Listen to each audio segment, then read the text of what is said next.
Specialised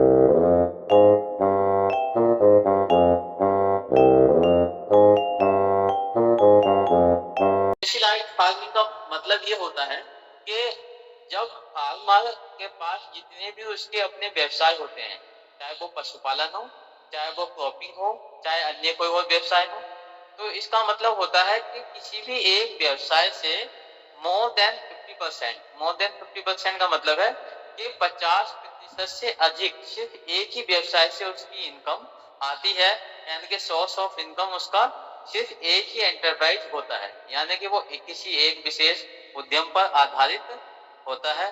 जैसे हमारे यहाँ गन्ने की खेती, आगरा में आलू की खेती, आप पंजाब में जाइए तो गेहूं और वहां पर धान की प्रचलन में है। तो इसी तरह से जैसे आसाम वगैरह में जाएंगे तो चाय की है, वेस्ट बंगाल वगैरह में चाय इत्यादि की है। इस तरह से इसको हम क्या कहते हैं, इसको हम स्पेशलाइज्ड फार्मिंग के नाम से जानते हैं। जब विशेष रूप से आप किसी एक ही तकनीक पर, एक ही मेथड से किसी एक व्यवसाय में इंगेज रहते हैं, इसको हम स्पेशलाइज्ड फार्मिंग के नाम से जानते हैं। इसके अपने कुछ एडवांटेज हैं, जैसे कम पूंजी की आवश्यकता होती है, क्योंकि कम पूंजी की आवश्यकता इसलिए होती है क्योंकि सभी लोग एक जैसी खेती यहाँ पर करते हैं, सबके संसाधन फेवरेबल होते हैं, तो इसलिए कम पूंजी की आवश्यकता होती है। टूल्स और टेक्निक्स इजीली अवेलेबल वहां पर हो जाते हैं। जहां तक प्रोड्यूस की बात है, यानी कि उत्पादन की बात है, वो इजीली सेल्स हो जाता है। जैसे आप गन्ने की बात करते हैं तो गन्ने की खेती होने के कारण शुगर मिल भी पास पास में है, और जैगरी जैगरी यानी कि गुड़ की इकाइयां भी खूब लगी हुई हैं। तो इसलिए जो रॉ मटेरियल के रूप में परचेज करने वाली शुगर मिल है, चाहे वो आपकी जैगरी यूनिट है, वो किसानों से परचेज कर लेती हैं और किसानों का माल आसानी से बिक जाता है। विशेष यंत्रों का प्रयोग इसमें संभव होता है, तो विशेष यंत्र इजीली अवेलेबल हो जाता है, क्योंकि सभी लोग एक जैसी खेती करते हैं, तो इसलिए वहां पर विशेष यंत्रों का यूज हो जाता है। तो विशेष यंत्रों का यूज करने की वजह से जो कैपेसिटी है, एफिशिएंसी है फार्म की, वो फार्म की एफिशिएंसी भी बढ़ जाती है। नेक्स्ट एडवांटेज है कि जो लेबर है, लेबर एफिशिएंसी इसको हम कहते हैं, उसकी कार्यकुशलता, क्योंकि बार बार एक ही पैटर्न और एक ही तरह का व्यवसाय होता रहता है और एक ही काम को हम बार बार करते रहते हैं, तो जो लेबर की एफिशिएंसी उसमें इजाफा होता है, उसमें वृद्धि होती है, वो इंक्रीज हो जाती है। दूसरा है जो भूमि है, आपका लैंड है, लैंड यूटिलाइजेशन बहुत बेस्ट हो जाता है, बहुत सर्वोत्तम होता है, क्योंकि हम उसमें उसी खेती में बहुत पारंगत हो जाते हैं बार बार करने के कारण। कुछ इसके डिसएडवांटेज भी हैं। डिसएडवांटेज मतलब होता है कि इसकी कुछ कमियां या फिर उसके दोष। जैसे सपोज दैट पहला ही है कि संसाधनों का पूर्ण उपयोग नहीं हो पाता।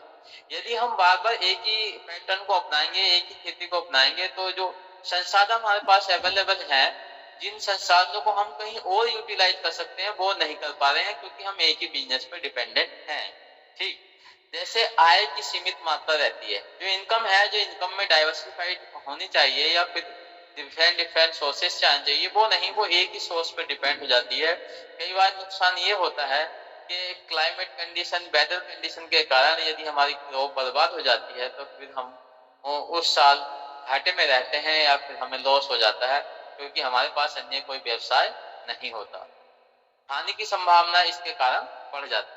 ठीक, दूसरा है जो हमारे सब प्रोडक्ट हैं, उनमें भी हानि हो जाती है, क्योंकि सब प्रोडक्ट जो का मतलब है, सपोज दैट जो हमारे पास जैसे शुगर केन की खेती हम कर रहे हैं, साथ साथ में डेयरी भी है। यदि हम शुगर केन से हमारा अगोला आता है, पशु के लिए चारा आता है, तो अगर हमारी वो फसल बर्बाद हो जाए, तो पशुओं के चारे की समस्या भी उत्पन्न हो जाती है। दूसरी है कि जो अलग जो एग्रीकल्चर की ब्रांचेज हैं, उनकी नॉलेज कम से कम रहती है, क्योंकि एक ही प्रकार की खेती हम यहाँ पर करते रहते हैं। इसका एक डेमो यहाँ पर दिया गया है, देखिए ये आपका एक ग्राफ बन जाता है। मुख्य धंधा है, 50% एक ही धंधे से यहाँ पर या एक ही व्यवसाय से आती है।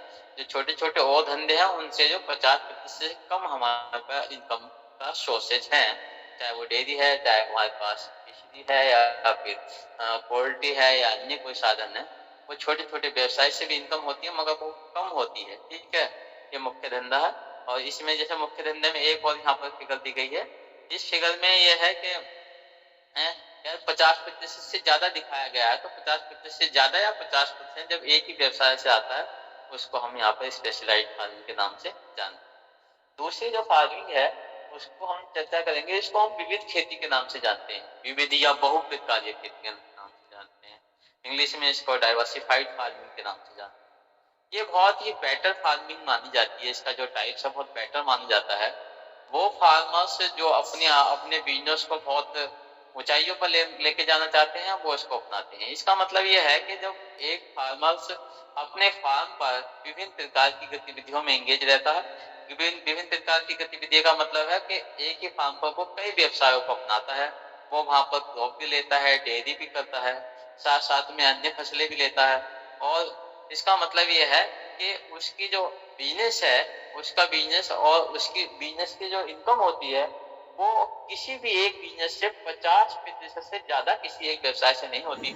इसका मतलब है कि छोटी छोटी अन्य जो यूनिट है, अन्य जो व्यवसाय है उनसे मिलकर जो इसकी इनकम आती है सबसे मिलकर आती है। तो इस तरह से वो फ्लावरिंग भी कर पाता है, वेजिटेबल्स भी ग्रो कर पाता है, क्रॉप भी ग्रो कर पाता है, वो डेयरी भी संभाल पाता है, वो ऑर्चर्डिंग भी संभाल पाता है, अन्य कोई सहायक बिजनेस है उनको भी कर पाता है। तो उसका जो फार्म है वो डाइवर्सिफाइड हो जाता है, बहुत प्रकारीय हो जाता है।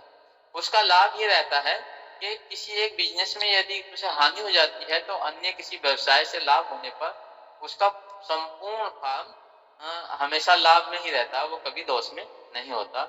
इसकी एडवांटेज में पहली चीज आती है कि यहाँ पर जो भूमि है वो भूमि की जो फर्टिलिटी है वो हमेशा बनी रहती है, क्योंकि वो क्रॉप रोटेशन बना रहता है। कभी आप वेजिटेबल उगा रहे हैं, कभी उगा रहे हैं, कभी, तो इसलिए यहाँ पर फर्टिलिटी बनी रहती है। रिसोर्सेज जो है उसके वो ऑप्टिमम उनका यूज कर लेता है। रिसोर्सेज जैसे इरिगेशन रिसोर्सेज है, ट्रैक्टर है, मशीनरी है, तो सभी तरह की क्योंकि एक्टिविटी में इन्वॉल्व है तो उसके रिसोर्सेज का ऑप्टिमम यूटिलाइजेशन हो जाता है। बहुत ज्यादा नॉलेजफुल फार्मर होता है वो, क्योंकि वो सभी सेक्टर्स की में एक्टिविटी उसकी बनी हुई है, तो सभी तरह की चीजों में एंगेज रहता है, तो उसकी नॉलेज अच्छी रहती है। सबसे बड़ी चीज यहाँ पर देखने में आती है कि रिस्क जो है बहुत रिड्यूसेज हो जाता है, कम हो जाता है, क्योंकि कई एक्टिविटी है बनी हुई है, अगर एक में लॉस होता है तो बाकी चीजें फायदे में रहती हैं। तो इसलिए यहाँ पर जो है किसान को कभी भी जोखिम नहीं होता, उसमें कमी हमेशा रहती है। कई बार इसमें हम डिसएडवांटेज भी देखते हैं, मगर उस तरह से नहीं है डिसएडवांटेज, वो दूसरे तरह के डिसएडवांटेज है, जैसे मशीनी इत्यादि मशीन है या फिर मॉडर्न टेक्निक्स है, उनको प्रयोग करने में कठिनाई आ सकती है। कई बार जो है मार्केटिंग करने में समस्या आती है, जैसे फ्लॉवरिंग वगैरह करते हैं तो इसमें मार्केटिंग मेट्रो सिटीज में होती है, मेट्रो सिटीज के आसपास हमारा यदि फार्म नहीं है तो फिर उसमें समस्या आती है। जैसे कई बार होता है कि श्रम की अधिक आवश्यकता होती है, यानी कि बहुत मेहनत की आवश्यकता होती है, इसमें फार्मर को लगातार इसमें लगे रहना होता है। कार्य कुशलता में ह्रास होता है, कार्य कुशलता जो होती है उसकी लेबर एफिशिएंसी उसमें कमी आती है, क्योंकि एक ही फार्मर कई गतिविधियों में लगा होता है तो किसी भी एक एक्टिविटी में पारंगत नहीं होता, तो उसमें थोड़ा सा। और हाँ, एक चीज और है, इसमें मैनेजमेंट में बहुत कठिनाई आती है, बहुत कार्य कुशल या बंदे के स्किल वाले ही लोग इसको संभाल पाते हैं। नेक्स्ट इसका एक स्लाइड और है यहाँ पर, जो आपको जो डाइवर्सिफाइड फार्मिंग की कुछ पिक्चर्स दिखाई गई हैं। यहाँ पर देखिए, यहाँ पर कुछ वेजिटेबल्स भी हैं, पोल्ट्री भी है, डेयरी भी है, हॉर्सिंग भी है, देखिए ये एग उत्पादन भी है, यहाँ पर ये क्रॉप प्रोडक्शन है, यहाँ मशीनों का यूज है, यहाँ फिशरिंग है यहाँ पर। तो ये डाइवर्सिफाइड फार्मिंग का एक डेमो यहाँ पर आपको दिख रहा है। Next slide. यहाँ पर इस स्लाइड में आपको दिखाया गया, देखिए कि कितने एक फार्म को डिफरेंट पार्ट में बांटा गया है, यानी कि एक ही व्यवसाय से 50% से ज्यादा इनकम नहीं होती, कमी कम होती है। देखिए फसल उत्पादन है, फिर फल उत्पादन है, भेड़ पालन, पशुपालन, मुर्गी पालन, मधुमक्खी पालन, इस तरह से यहाँ पे दिखाया गया है। एक स्लाइड और है, इसमें भी इसी तरीके से है, 25% है यहाँ पर फार्मिंग का। तो ये फार्मिंग बहुत ही मोस्ट पॉपुलर फार्मिंग मानी जाती है। नेक्स्ट है यहाँ पर मिक्स फार्मिंग की हम चर्चा करेंगे कि ये मिक्स फार्मिंग होती क्या है। इसमें बहुत बच्चे कंफ्यूज होते हैं, कई बार मैं पूछता हूँ तो उसमें बड़ा कंफ्यूज होते हैं बच्चे कि सर ये तो मिक्स फार्मिंग ये है और इनने ये है। तो मिक्स फार्मिंग का मतलब यदि हम मिश्रित खेती की बात करते हैं और वो भी एग्रीकल्चर इकोनॉमिक्स में बात करते हैं, तो सीधे सीधे समझ लें आप कि जब हम 50% में आप जो इनकम आती है वो आपकी फसलों से आती है, 50% आपकी डेयरी से आती है। इसका मतलब यह है जब फसल उगाने के साथ साथ आप पशुपालन भी करते हैं, उसको हम मिश्रित खेती करते हैं, यानी कि आप डेयरी उद्योग को भी बढ़ावा देते हैं। यानी कि 50% जो इनकम आती है आपकी डेयरी उद्योग से आती है और 50% आपकी इनकम फसलों के उत्पादन से आती है।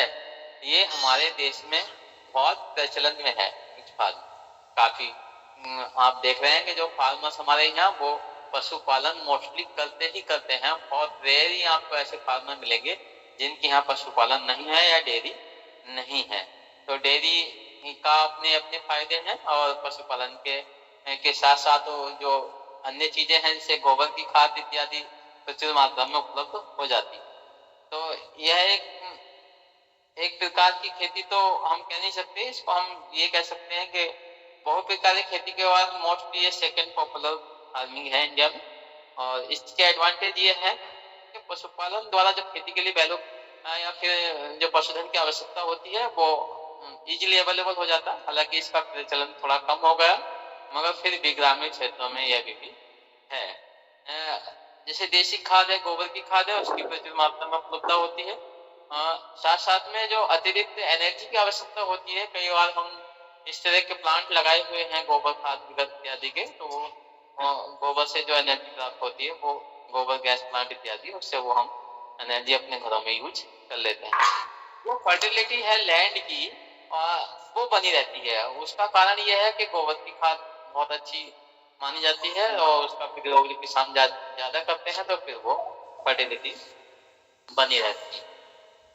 जैसे हम बात करते हैं बाय प्रोडक्ट की बात, बाय प्रोडक्ट का मतलब है जो फसलों से उनके बाय प्रोडक्ट, जैसे यदि हम गन्ना ले रहे हैं तो गन्ने से अगोला मिलता है, यदि हम गेहूं गाया गेहूं से भूसा मिलता है, जैसे चावल लिया या फिर धान लिया उससे पुआल मिलती है।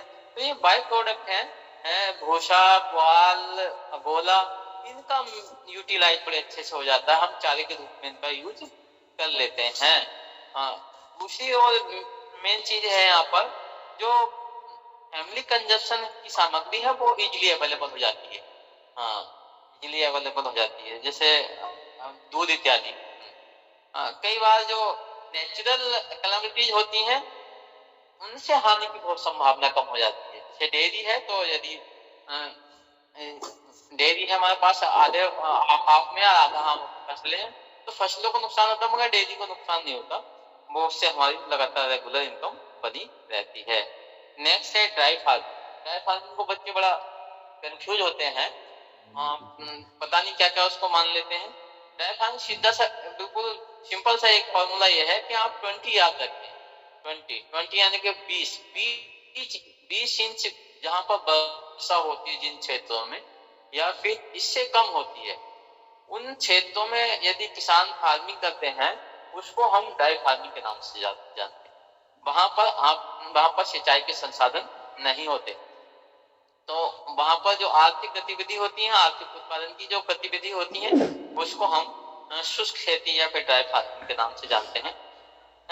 इसका यदि आप सेंटीमीटर में इसका वर्षा का मेजरमेंट करें तो 750 सेंटीमीटर वर्षा से कम होना चाहिए पूरे साल में जो पूरा साल होता है। और आप नीचे एक फिगर देख रहे हैं dry land farming. Dry land farming का मतलब होता है कि जहां पर 750 से 1000 सेंटीमीटर के बीच में वर्षा होती है, और मोर देन जहां पर 1000